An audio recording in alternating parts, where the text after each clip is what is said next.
What is going on, guys? It is Wrestlelamia here, back with some more news. Join us now as we look at the wildest news stories and rumors you need to know, including the real reason why Roman Reigns was removed from WWE television. WWE just can't be serious at this point. John Cena returning to WWE with a huge announcement. WWE names that can never be fired. AJ Styles was shocked by this release. Saudi Arabia wanted Vince to run WWE. Has Stone Cold Steve Austin been snubbed? Shawn Michaels cuts Roxanne Perez's boyfriend, WWE removes a song, and much more. Be sure to subscribe and hit that notification bell for daily wrestling videos, and follow us on Facebook for exclusive lists. Now let's hit the intro and get straight into our first story.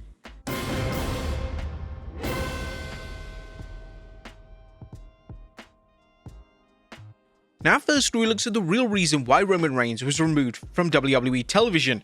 And our top story today looks at the WWE status of Roman Reigns, as there has been some speculation following this past weekend that the world champion could be leaving WWE. This speculation surfaced when Reigns was mysteriously pulled from all TV dates in the month of June. Additionally, rumors then surfaced that TKO could be wanting to restructure his contract just like they did with the New Day, but Reigns refused and was now pulled from television. However, it turns out that the restructure rumor was simply just a rumor and hasn't been verified by any credible sources. However, when it comes to the June TV dates, Dave Meltzer is in fact reporting that Reigns won't be working any Raw dates in that particular month. As speaking via the Observer update, he stated, regarding Roman Reigns being pulled from June television dates that were announced, the reason we were told is that he's not going to be on the Saudi Arabia pay-per-view, and thus there was no reason to do the TVs building that show. If he loses the title next week, of course that would change and there will be more to the story. If he retains, that's probably all it is, but Reigns is no longer scheduled for any television in June. Now another plot twist in this saga is that as of right now, Reigns is actively being promoted for the Saudi PLE, that being Night of Champions on June 27th. So what exactly is happening here? Now, of course, WWE lineups are subject to change and can be amended at any time. But the issue that fans have with this though is that Reigns promised that he would be a full-time champion throughout the summer months, so for him to take an entire month off is naturally breaking that promise. Now it's possible that more information is set to come out in the coming days, and just like Meltzer alluded to in his report, we can't rule out the possibility that Reigns drops the title to Jacob Fatu at Backlash this weekend. Of course, this would certainly be one of the most shocking title changes in recent times, but if Reigns is set to miss an entire month of television, it's unclear who exactly is supposed to be the face of Raw for that entire period of time. And if Reigns was actually going to take a whole month off in June, why did they give him the title at WrestleMania? If CM Punk retained the World Heavyweight Championship, at least we would add a champion regularly on television. And that was the main problem being called out even before Reigns won the World Heavyweight Championship, is that he won't be actively seen on television anymore. But WWE just can't be serious right now. WWE and TKO's obsession with celebrity endorsements went way too far at WrestleMania this year. There were countless celebrities featured, ranging from Jelly Roll to Pat McAfee, and the reception to them outside of iShow Speed was insanely negative. Even Jelly Roll and McAfee acknowledged the negativity and addressed the fact that they didn't need to be involved in the storyline whatsoever. Whilst this backlash, as well as celebrities admitting WWE got it wrong, should in theory suggest that WWE has learned their lesson, unfortunately, this isn't the case in any capacity. According to a new report from Fightful Select, WWE was pleased with how the celebrities did at WrestleMania, and they will be doubling down on celebrity usage in the future. Goody! WWE had heavy celebrity involvement at WrestleMania. That won't be ending anytime soon. We saw iShow Speed, Lil Yachty, and Jelly Roll all involved in WrestleMania, among other celebrities. WWE sources told Fightful Select that they were extremely happy with all the celebrity performances. In addition, we're told that they won't be stopping anytime soon. It was reiterated that the involvement will slow down after WrestleMania season, as one would expect, but that there are still plans for additional celebrities to be worked into WWE programming in the future, including this summer. No names were given. Now this is going to become a major problem for the company, as the company is solely focused on celebrity involvement rather than the quality of the product itself. The company has done next to nothing outside of call-ups to address the negativity surrounding the product, and now this is going to make things even worse, as it's only a matter of time before Jelly Roll is back on our screens and probably winning the World Heavyweight Championship. Now this is going to backfire in a major way, as the celebrities are going to be presented as the stars of the show, whilst the actual talent plays second fiddle. WWE and TKO are clearly at a point where they just don't care what the audience actually wants, and they just want to appear as this is the company that features celebrity in athletic endeavors. Whilst granted the old era WWE under Vince McMahon was always keen to use celebrities whenever they could, it was never to this extreme, and WWE and TKO have lost focus on what WWE is actually supposed to be. Next up, John Cena is returning to WWE. Well, John Cena's WWE exit didn't last long at all, did it? Just weeks after hosting WrestleMania 42, it's now been confirmed that John Cena will be appearing at Backlash this weekend in some capacity. Cena is being advertised for the event by the arena, and Cena has even teased that he'll be appearing on the show via social media, making a huge announcement. He took to X to state, "It's official, I'm headed to WWE Backlash. After months of planning and effort, I'm so excited to break some history-making news. I can't promise it'll be perfect, but I can promise it'll change the WWE experience for superstars and fans. See you live Saturday in Tampa or at home on the ESPN app." Now there is some huge speculation surrounding what Cena is actually going to do on the show, with some fans even outright suggesting that Cena is Danhausen's mystery partner. Naturally, the reaction to these Danhausen rumors aren't exactly positive, so WWE should act with a degree of caution if that is their grand plan. Now, it's possible that Cena just makes a one-off appearance in a role similar to his WrestleMania role. Hopefully his retirement last year won't be diminished in any way. And the latest update when it comes to Cena's involvement at Backlash, Dave Meltzer is reporting via The Observer that Cena's new deal calls for PLE appearances. The situation there is that he's on Backlash. I'm not sure what the role will be because he said he's never going to wrestle again. They signed him to a contract which called for a number of appearances, so this is one of those appearances. His deal called for these things. I mean, to me it's kind of weird because he just did WrestleMania and it was supposed to be something special, and here we are a couple of weeks after WrestleMania and he's doing it again. So it feels like for a big guest like that coming back so quick and having him again kinda seems like, why would you do it?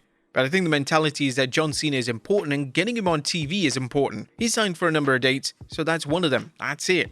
And I'd also add that WWE feel like it's important to feature Cena on TV, and this will simply act as one of his contractual dates.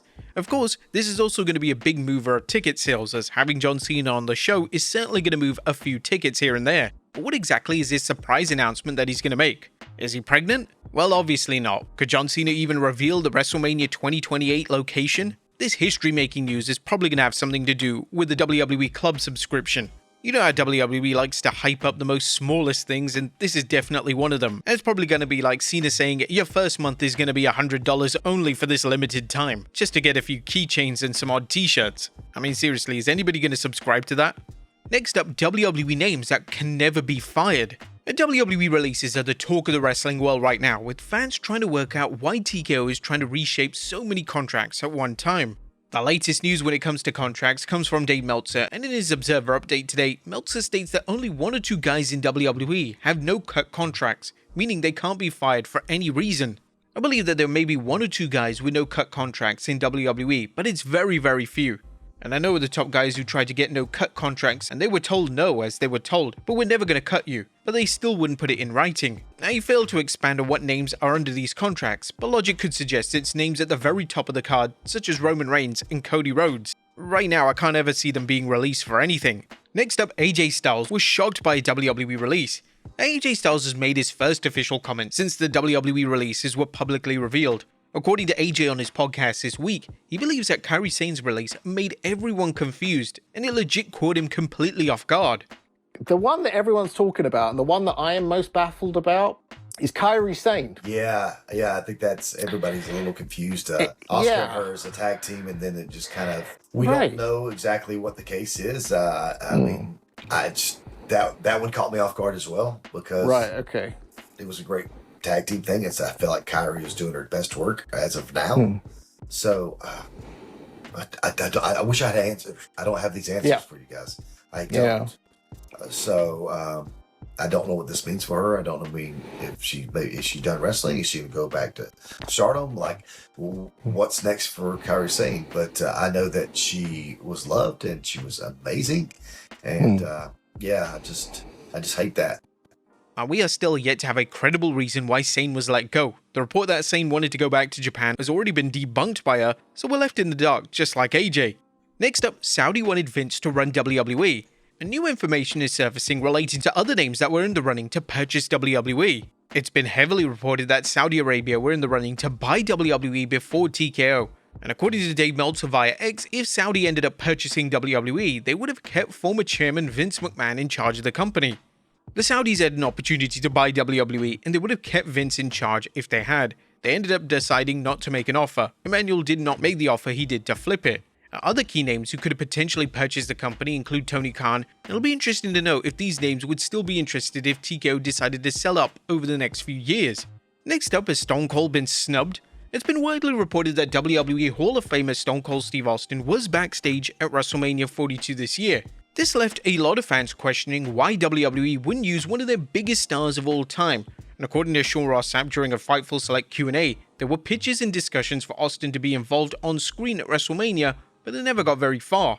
He was also at GCW Bloodsport enjoying himself, which was very cool to see. There are always pitches and discussions for Stone Cold Steve Austin to do something at WrestleMania. Usually if talks get really advanced, we end up hearing about it, and things didn't seem to get that far this time around. And this is a massive shame, as WrestleMania was missing cameos from legends this year, and it would have been fantastic to see the Texas Rattlesnake on the grand stage again. Next up, Shawn Michaels cuts Roxanne Perez's boyfriend.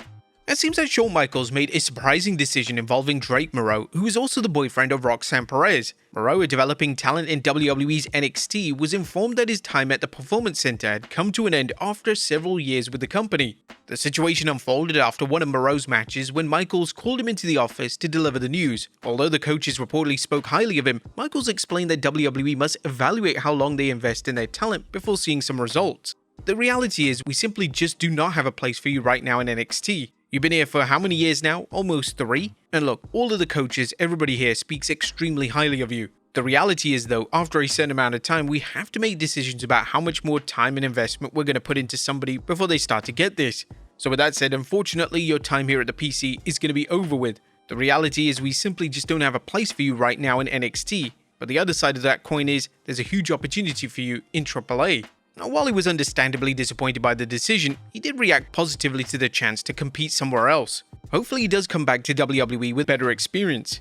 Next up, Rikishi leaves a promotion. Rikishi is now set to leave Knockx Pro Wrestling Academy, a promotion and training school that he's been closely associated with for years. The academy is now run by his cousin Reno Anawahi, and Rikishi has played a major role in helping develop talent there. The news came directly from Rikishi himself, who shared a message on social media saying, "Love and respect Knockx Pro Entertainment and Academy. As I take my leave, I appreciate your understanding and respect for my decision to rest now." Although the announcement was brief, it has signaled the end of a significant chapter for both Rikishi and the Academy. Obviously, the Academy was recently put into trouble after Roger Jackson assaulted Psycho Stu, knocking him unconscious and landing stray blows to his head. Something that even had a formal investigation by the LAPD. And as a result, WWE severed all ties to it. Right now, it's not known what Rikishi is going to do, but it's more likely that he's going to concentrate on his podcast, and also his family who's involved in the wrestling business. And finally, WWE removes Song. Our final story today looks at a major change WWE has made to the ESPN Unlimited upload of WrestleMania 42. CM Punk's WrestleMania entrance was iconic this year, but WWE's already erased it from existence. According to fans who have rewatched the PLE, WWE has now dubbed over Maziria Canter, please don't laugh at that pronunciation, by AFI with a generic song. This is all likely down to copyright issues, as WWE is known to dub over certain songs they don't have the license to, and it even occurs in video games. Now, it's worth pointing out that for the Netflix replay version of the broadcast, WWE is yet to dub over the song, so it's possibly a rights use that only exists in the US. But there you have it, folks, the wildest news stories and rumors you need to know. Be sure to leave your comments down below, and I'll see you next time with some more wrestling content.